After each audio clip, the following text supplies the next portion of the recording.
Welcome to online study classes. इस lecture में हम आपके साथ एसएससी एमटीएस के मैथ्स के एग्जामिनेशन जो हुआ, मतलब एसएससी एमटीएस का जो 14 मई 2017 को जो आफ्टरनून शिफ्ट में जो मैथ्स के क्वेश्चन पूछे गए थे उसी क्वेश्चन को डिस्कस करेंगे। ये मेरा पार्ट 2 है। पार्ट 1 जो है ऑलरेडी डिस्कस कर चुके हैं, उसका जो वीडियोज़ है चैनल्स पर अवेलेबल है, आप उन वीडियोज़ को देख सकते हैं। ठीक है, देखिए मोस्ट ऑफ क्वेश्चन जो है इस तरह का आ रहा है। आप देखेंगे अगर 30 अप्रैल को जो क्वेश्चन आया हुआ था उसी तरह का पैटर्न, मतलब सेम उसी तरह का पैटर्न, वही कंसेप्ट, केवल डिजिट चेंज था और इस तरह का क्वेश्चन आ रहे हैं, रिपीट हो रहे हैं क्वेश्चन कह सकते हैं आप। केवल डिजिट चेंज है, कंसेप्ट वही लगेगा, आपको जो है करना है उसको सॉल्व। तो देखिए काफ़ी मतलब हेल्पफुल रहेगा अगर आप जो है स्टार्टिंग से अगर सारे 30 अप्रैल का भी वीडियोज़ देखिए मैथ का, फिर 14 मई 2017 का वीडियोज़ देखिए। इन दोनों को देखकर अगर आप जाते हैं एग्जामिनेशन देने के लिए तो आपको बहुत ही मदद मिलेगा वहाँ पर। ठीक है, आप आसानी से क्वेश्चन को कर पाएंगे। चलिए आज का लेक्चर्स को स्टार्ट करते हैं। पहला क्वेश्चन है कि कुछ आदमी किसी काम को 60 दिन में पूरा कर लेते हैं।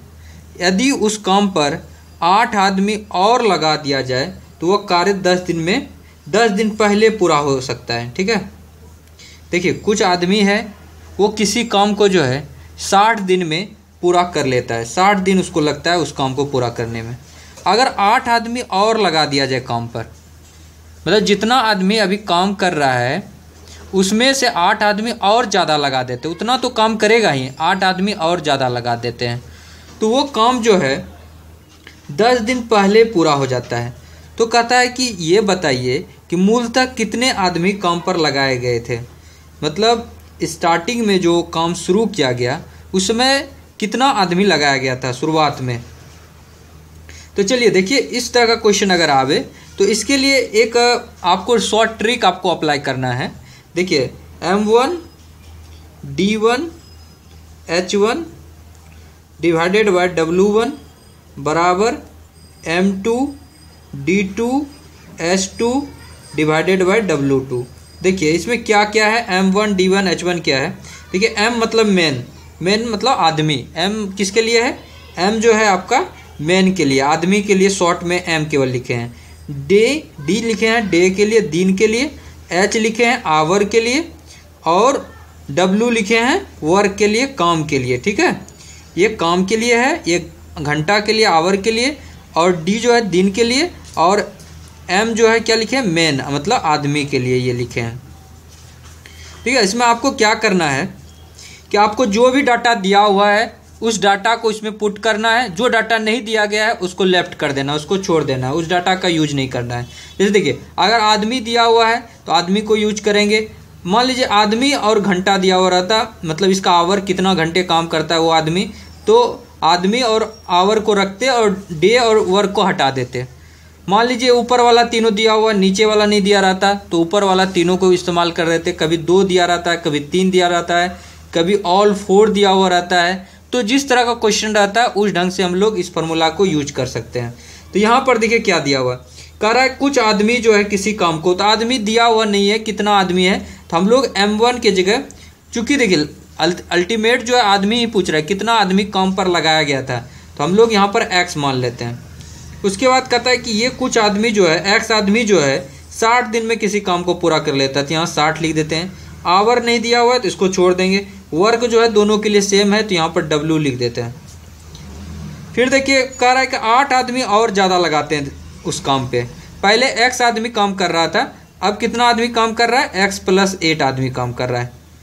कितना दिन में काम कंप्लीट हो जाएगा, तो 50 दिन में। S2 दिया हुआ नहीं है, वर्क जो है W मान लेते हैं, ये दोनों कैंसिल हो गया। 60X बराबर क्या होगा, 60X बराबर होगा 50X प्लस 8 पंचे 40 यानी 400। इसमें जो इधर कर दीजिए 10X हो जाएगा, 10X बराबर हो जाएगा 400। 10X बराबर क्या हो जाएगा 400। तो यहाँ से 1 0 हटा दीजिए, X बराबर क्या हो गया 40, यानी 40 आदमी जो है, 40 आदमी जो है मुख्य रूप से जो है स्टार्टिंग में काम पर लगाया गया था। तो अगर 40 आदमी काम करते रहता तो वह काम को 60 दिन में पूरा कर लेता है। लेकिन बाद में कितना 8 आदमी और लगाया गया, मतलब कितना आदमी बाद में लगाया गया, बाद में 48 आदमी लगाया गया, तो काम जो है 50 दिन में ही कंप्लीट हो गया। तो मेरा आंसर क्या था, मुझसे पूछा गया था कि मूलतः कितने आदमी काम पर लगाए गए थे, तो 40 आदमी काम पर लगाए गए थे। पहला ऑप्शन है 30 आदमी, गलत हो गया। दूसरा है 40 आदमी, तो ये मेरा आंसर सही है। ठीक है, 40 आदमी होगा। चलिए आगे बढ़ते हैं, नेक्स्ट क्वेश्चन चलते हैं, सेकेंड नंबर। किसी गोलक का कुल पृष्ठीय क्षेत्रफल 9 पाई सेंटीमीटर स्क्वायर है, तो उसका आयतन बताइए। तो देखिए गोलक कौन है, गोलक इस तरह का होता है, जिसको कि आप लोग इंग्लिश में क्या बोलते हैं, स्पेयर बोलते हैं। मान लेते हैं इस स्पेयर का जो है ये आर जो है इसका रेडियस है। ठीक है, इसका रेडियस क्या है, आर है। तो कहता है कुल पृष्ठीय क्षेत्रफल कितना होगा। किसी गोलक का, किसी स्पेयर का कुल पृष्ठीय क्षेत्रफल कितना होता है, तो इसको लिखते हैं कुल मतलब total surface area of sphere. Sphere का टोटल सरफेस एरिया होता है 4 पाई आर स्क्वायर। ठीक है, और इसका मान दिया हुआ है 9 पाई सेंटीमीटर स्क्वायर। तो देखिए 4 पाई आर स्क्वायर बराबर क्या होगा, 9 पाई। तो यहाँ से देखिए पाई से पाई कैंसिल कर दीजिए, तो आर स्क्वायर बराबर क्या होगा, 9/4। इसलिए आर बराबर क्या होगा, √9/4, यानी क्या हो जाएगा 3/2। हम लोग माइनस वाला नहीं लेंगे क्योंकि रेडियस तो हमेशा पॉजिटिव होगा। तो यहाँ पर r बराबर 3/2 आ गया। अब कह रहा है कि इसका आयतन क्या होगा, आयतन निकालना हमको। जो गोलक है, गोलक का पृष्ठीय क्षेत्रफल दिया गया है और आपसे आयतन मांग रहा है। तो हम लोगों ने क्या किया, पृष्ठीय क्षेत्रफल का यूज करके हम लोगों ने रेडियस निकाल लिया और वॉल्यूम का फॉर्मूला लगाएंगे। वॉल्यूम ऑफ स्पेयर, स्पेयर का वॉल्यूम क्या होता है, 4/3 पाई आर क्यूब। तो यहाँ पर लिखिए 4/3, पाई रहने दीजिए, पाई में कुछ नहीं कीजिएगा क्योंकि देखिए आंसर में पाई को इसी तरह छोड़ा हुआ है, इसलिए आप जो है पाई के साथ कुछ नहीं कीजिएगा। आर क्यूब है तो आर क्यूब में 3/2 का क्यूब करेंगे, तो 3 × 9 = 27 बटे 2 × 4 = 8 है, 27/8। तो यहाँ पर करिए 3 × 27, 4 × 4 = 4 दूनी 8, तो 9/2 पाई सेंटीमीटर क्यूब, 9/2 पाई सेंटीमीटर क्यूब। पहला ऑप्शन देखिए 4/3 पाई सेंटीमीटर क्यूब गलत है, 18 पाई सेंटीमीटर गलत है, 36 पाई गलत है, तो 9/2 पाई सेंटीमीटर क्यूब, देखिए ये डी ऑप्शन में है, तो ये मेरा सही होगा। चलिए थर्ड क्वेश्चन देखते हैं। यदि कोई रेलगाड़ी औसतन जो है 42 किलोमीटर प्रति घंटे की चाल से निरंतर चलती है, मतलब 42 किलोमीटर प्रति घंटा के चाल से वो रेलगाड़ी औसतन जो है चलती है, तो वो अपने गंतव्य स्थान पर सही समय पर पहुंच जाती है। मतलब जो उसका गंतव्य स्थान है, जहां तक उसे पहुंचना है, उस अपने गंतव्य स्थान पर सही समय पर पहुंच जाती है अगर वो 42 किलोमीटर की औसत चाल पर चलती है तो। ठीक है, किंतु यदि औसत चाल 40 किलोमीटर प्रति घंटा हो, अगर 40 किलोमीटर प्रति घंटा की औसत चाल से चले तो क्या होता है कि वह गंतव्य स्थान पर 15 मिनट की देरी से पहुंचती है। तो बताइए कि यात्रा कितनी लंबी है। पूछ रहा है कि उसका जो डिस्टेंस है, जितना ट्रेवल करता है, वो यात्रा जो है वो पूछ रहा है कि यात्रा कितनी लंबी है। तो आपसे जो है डिस्टेंस पूछ रहा है। ठीक है, तो देखिए इस तरह का क्वेश्चन बहुत ही आसान क्वेश्चन है। तो हम लोग क्या करते हैं, 42 किलोमीटर प्रति घंटा, यहाँ पर भी देखिए किलोमीटर में आंसर है, तो इसलिए मीटर में चेंज नहीं करना है। देखिए किलोमीटर प्रति घंटा है, यहाँ मिनट में दिया है, इसको हम लोग घंटे में चेंज कर लेंगे। ठीक है, इन सब छोटे छोटे बातों का ध्यान रखना है, नहीं तो क्या होता है कि मतलब आप सब चीज़ सही करते हैं, केवल कन्वर्सन के कारण से आपका जो है मतलब आंसर मैच नहीं करता है या फिर गलत टिक करके आ जाते हैं। चलिए इसमें देखते हैं 42 किलोमीटर प्रति घंटा हम लोग मान लेते हैं कि वो जो डिस्टेंस है, जो यात्रा है, वो डिस्टेंस जो है क्या है, डी है, कैपिटल डी है। ठीक है, जितना ट्रेन जो यात्रा तय करती है वो है क्या, डी है। हम लोगों को चाल पता है 42 किलोमीटर प्रति घंटा, ये चाल मुझे पता है। जब चाल पता है तो समय क्या होगा, तो समय हम लोग मान लेते हैं t1 बराबर क्या होगा, दूरी क्या है, d बटे चाल, D/42 पहला ये मेरा इक्वेशन बना। यहाँ तक कोई दिक्कत नहीं।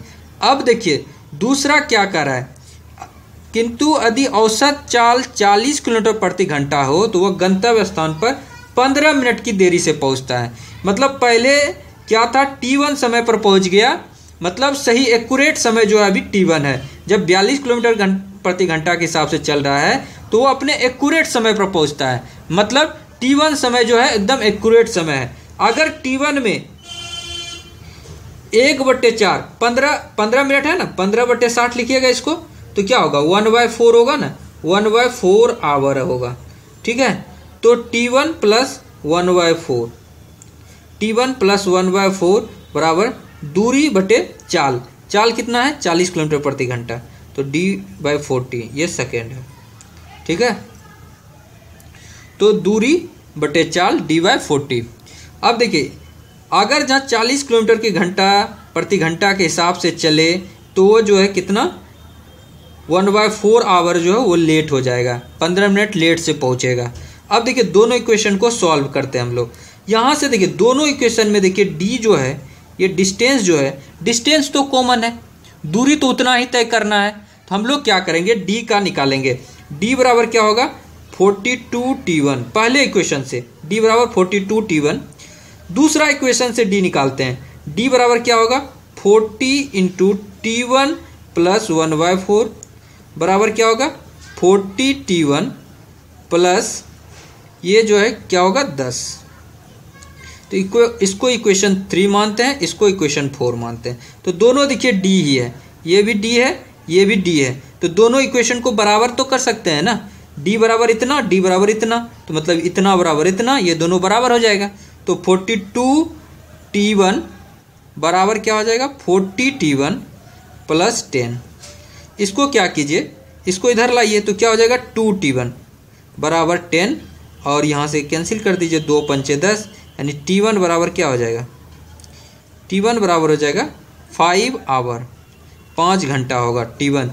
तो जब T1 5 घंटा है तो हमको निकालना क्या है, हमको लंबी दूरी निकालना है, यात्रा निकालना है, D का वैल्यू निकालना है।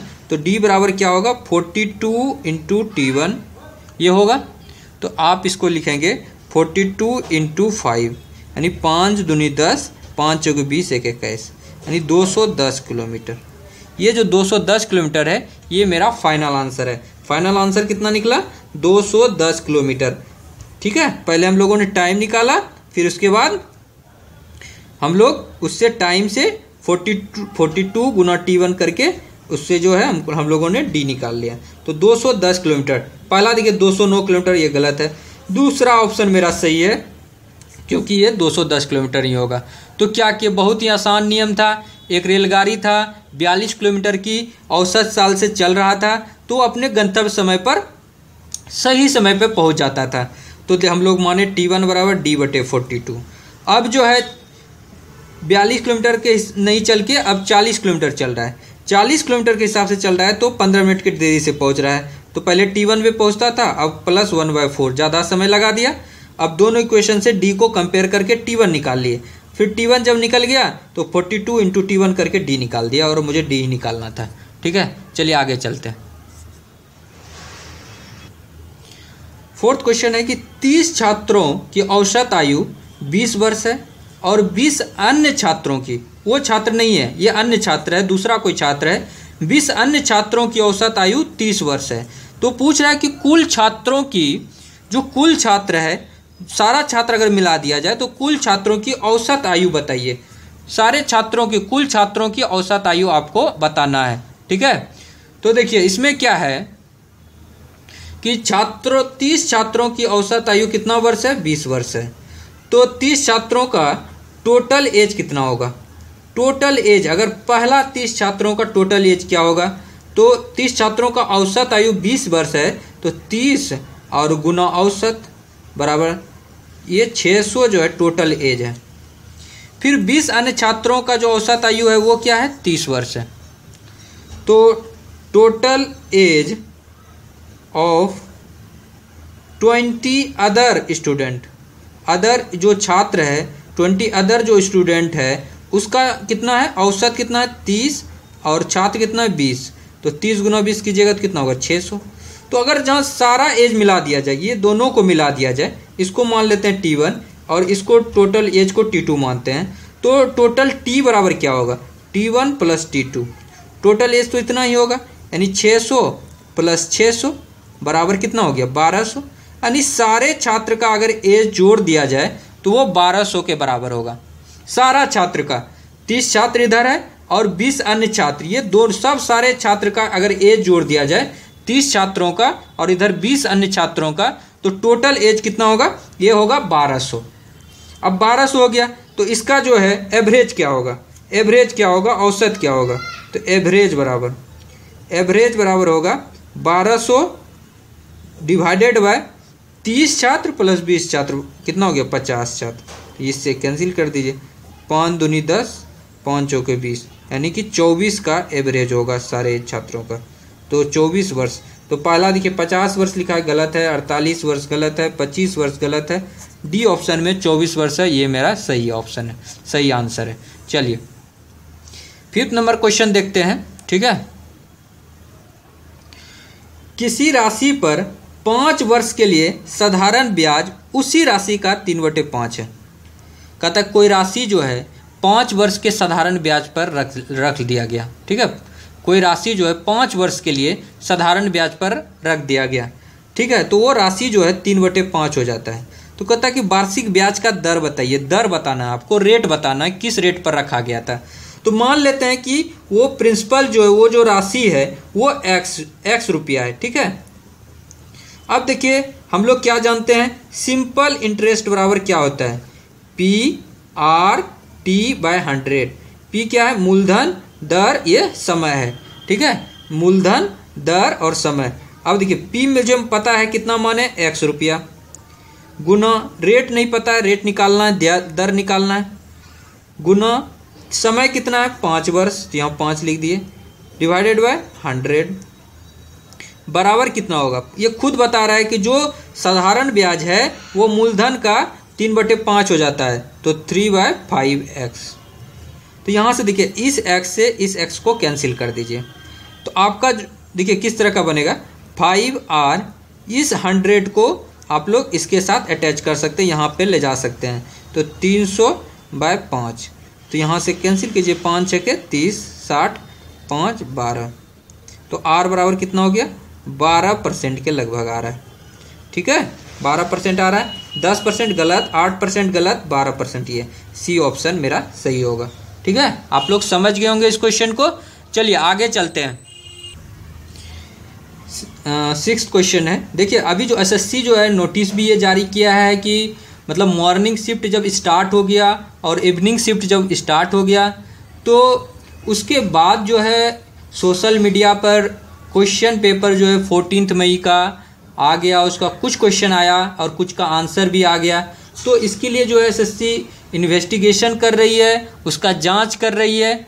मतलब उन्होंने ये नहीं क्लियर किया कि उन्होंने एग्ज़ाम को कैंसिल किया, इस तरह की बातें उन्होंने नहीं की है। उन्होंने कहा कि एग्ज़ाम स्टार्ट होने के बाद जो है क्वेश्चन पेपर सोशल मीडिया पर आ गए, लेकिन एग्ज़ाम जो है कंटिन्यू रहेगा, ठीक है। तो वो उसके लिए जांच कर रहे हैं, उसके लिए लीड खोज रहे हैं, ठीक है, कि कहाँ से ये पेपर लीक हो रहा है, ठीक है। उन्होंने कैंसिल नहीं किया। अगर कैंसिल करता, जिस तरह से उन्होंने 30 अप्रैल का जो आफ्टरनून शिफ्ट था उसको उन्होंने कैंसिल किया था, उन्होंने नोटिस जारी किया था, लेकिन इसमें उन्होंने अभी तक कैंसिलेशन का इस तरह का कोई नोटिस जारी नहीं किया है। इसलिए आपको ये कंफ्यूज में होकर नहीं रहना है कि मॉर्निंग और इवनिंग शिफ्ट का एग्ज़ाम कैंसिल हो गया, ऐसा कुछ भी उन्होंने अभी नोटिस नहीं जारी किया अपने वेबसाइट पे। अगर वो जारी करेंगे तो आप लोगों को इन्फॉर्म कर दिया जाएगा चैनल्स पर, ठीक है। आप लोग जो है क्वेश्चन को लेकिन तैयार कीजिए। ये क्वेश्चन रिसेंट क्वेश्चन है, 14 मई, मतलब आज के दिन, मतलब ये वीडियो जो है हम 14 मई को ही डाल रहे हैं, तो बाद में भी जो लोग देखेंगे तो देखिए 14 मई का ये वीडियो जो है यही क्वेश्चन आया हुआ है, आफ्टरनून शिफ्ट में आया हुआ है, इसलिए काफ़ी इंपॉर्टेंट है।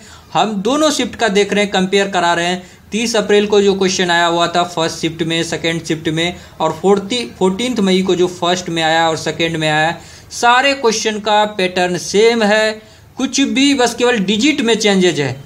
बस आपको कंसेप्ट वही लगाना है। आप अगर 2 से 3 अभी तक अगर किसी ने कुछ भी तैयारी नहीं किया है तो हम उसको यही रिकमेंड करेंगे कि आप जो कम से कम जो अभी एग्जामिनेशन में क्वेश्चन दिए जा रहे हैं उन सारे क्वेश्चन को लगा कर जाइए। उसको 2, 3 बार, 4 बार, 5 बार जितना समय मिल सके उसको उतना बार देख के जाइए। आप 100% स्कोर करके आएंगे, कोई नहीं काट सकता। मतलब बहुत अच्छा स्कोर करेंगे, जितना आप मतलब एक्सपेक्ट कर रहे थे उससे कई गुना ज़्यादा स्कोर करेंगे। ठीक है, आप लोग जो है प्रीवियस ईयर का भी एसएससी एमटीएस का जो 2013 का क्वेश्चन पेपर है वो भी चैनल्स पे अवेलेबल है। इंग्लिश का जो है एसएससी सीजीएल मेंस का भी पेपर है, कॉमन एरर का भी पेपर है। उन सारे पेपर्स को आप लगाइए। प्रीवियस ईयर का अगर लगा के जाते हैं तो आपको ज़्यादा कॉन्फिडेंस महसूस होता है। और करंट में जो चल रहा है अभी एग्जामिनेशन, जो एमटीएस का जो पेपर आ रहे हैं उसको भी कीजिए। उसको करना सबसे ज़्यादा इम्पोर्टेंट हम मानते हैं। ठीक है, चलिए इसको देखते हैं इस क्वेश्चन में क्या है। कोई फल विक्रेता जो है अच्छी किस्म का 100 किलोग्राम आम 45 रुपया प्रति किलोग्राम के दर से खरीदता है। तो देखिए 100 केजी आम खरीद रहा है और इसका दर क्या है, इधर दर लिखते हैं, इधर लिखते हैं क्वांटिटी, इधर क्या लिखते हैं, इधर लिखते हैं क्वांटिटी। ठीक है, इधर लिखते हैं रेट, दर लिखते हैं। तो 100 किलोग्राम जो है आम को किस दर पे खरीदता है, 45 रुपया प्रति केजी।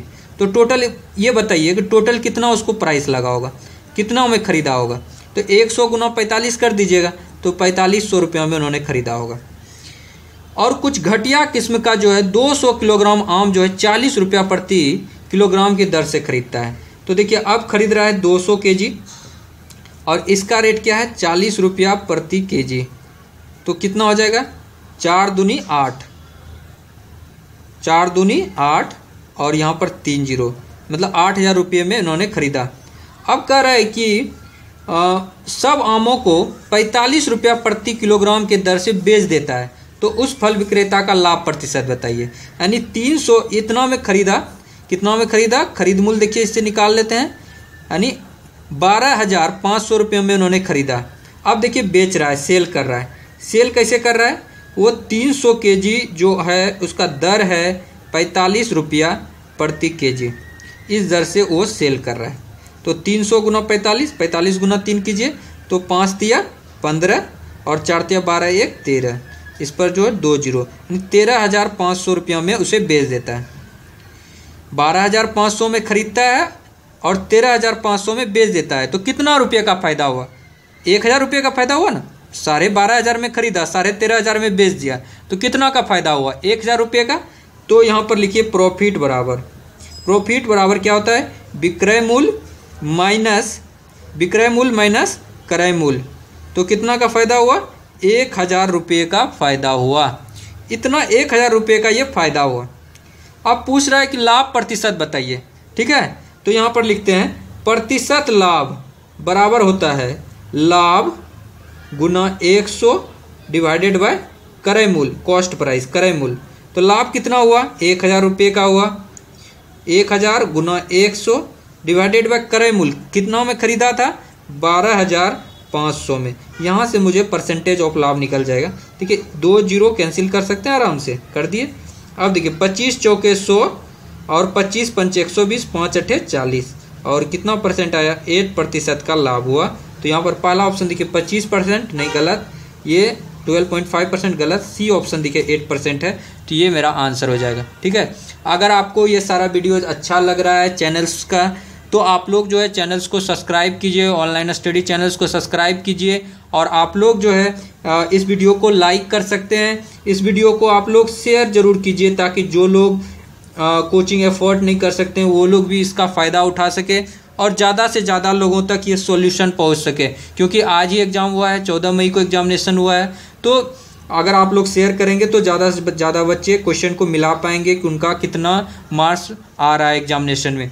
और अगर आपको कोई दिक्कत होती है तो आप लोग कमेंट्स भी कीजिए। और ऑनलाइन स्टडी फेसबुक ग्रुप को आप लोग ज्वाइन कर सकते हैं, क्योंकि हम रेगुलरली अपडेट करते रहते हैं। जो भी एसएससी से रिलेटेड कुछ तरह नोटिफिकेशन आती है, जो भी वीडियोज़ यूट्यूब पर डालते हैं उसको जो है फेसबुक ग्रुप पर भी डालते हैं। तो आप लोग जो है ऑनलाइन स्टडी फेसबुक ग्रुप को भी आप लोग ज्वाइन कर सकते हैं। ठीक है, thank you so much friend for watching this video. Thank you so much.